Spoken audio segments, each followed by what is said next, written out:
to Rome several times before, but this is my first time here for the Bingham Cup and the Amanda Mark Cup. And here we are doing inclusive global rugby and under the banner of the IGR, and this is an important message that over the years has grown to be this tournament with 3,500 participants, spreading this message to include everyone so that everyone can play rugby, everyone can be seen to be playing rugby, and everyone has a place on the field.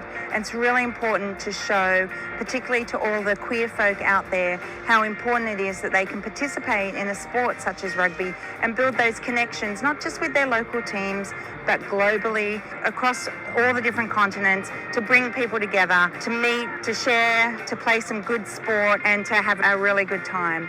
And I think that it shows the broader community that queer folk are here, they've always been here, they're playing rugby, and they play damn good rugby. So I've been to Europe a few times. My grandmother was actually from Switzerland, so I've got some connections in Europe.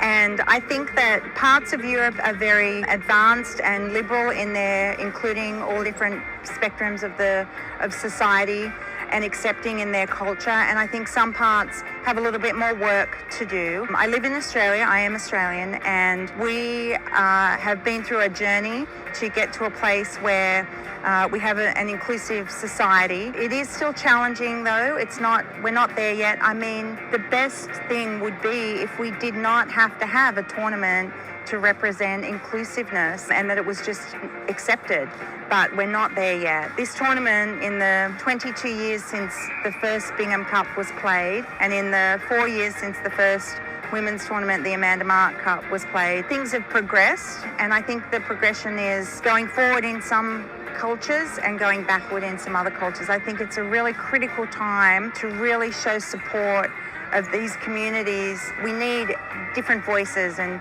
different people to be seen and heard, and we're all humans and we really need to come together. So I was living in New York, and Mark Bingham, who the Bingham Cup is named after, was my roommate.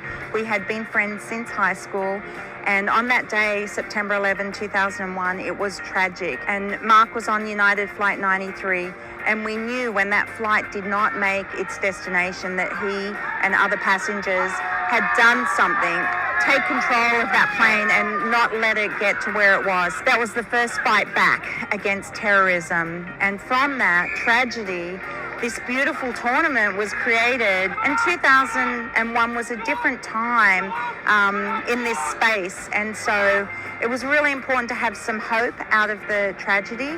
And Mark's team, the San Francisco Fog, together with a few other teams, created this tournament in his honor. And it really was to bring together people to show them what could be done with love and hope and not the hate and the terrorism. And Mark's mother, Alice Hoagland, who sadly passed away in 2020, was a huge supporter of the Bingham Cup, and she attended every single one. She was like the mother to the players and the participants, and the stories that come out of that are just heartbreaking, and they really make an impact on people's lives and look forward to a brighter future. I think that's the message that we're really looking to convey through tournaments like the Bingham Cup and the Amanda Mark Cup. They didn't tell me they wanted to name the cup after me. What happened was we had a tournament in Amsterdam in 2018, and there was a women's competition, and they asked me would I present the women's trophy to the winning women's team, and I got up to do that. And before I did that presentation,